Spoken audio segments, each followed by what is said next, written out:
Hi guys, thanks for joining us again on the channel.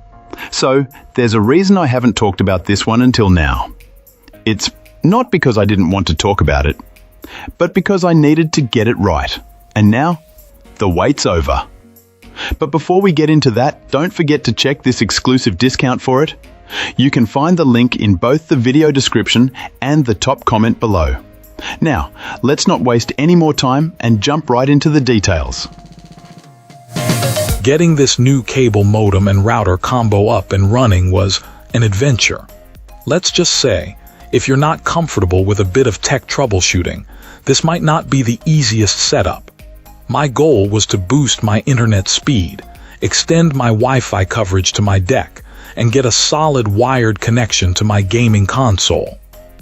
The initial connection with my internet provider was a real hurdle. The process of getting them to recognize the new modem involved multiple attempts through their app, and I even had to schedule a service call just to get them to acknowledge it was working.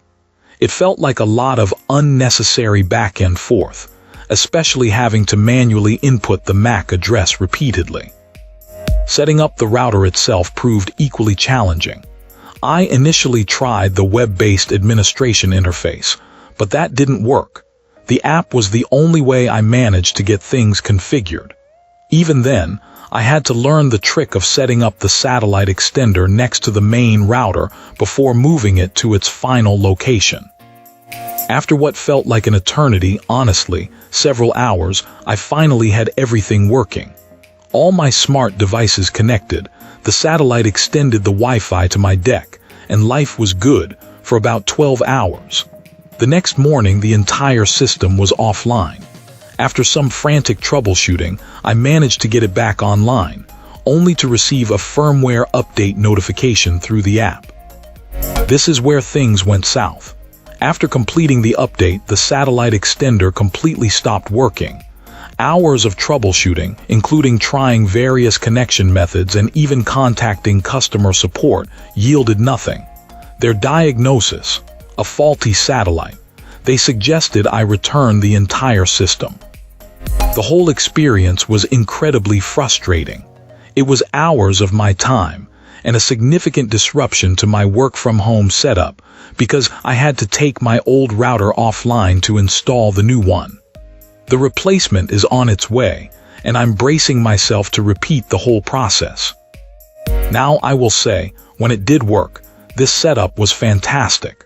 The internet speed was noticeably improved, and the extended Wi-Fi range was exactly what I needed.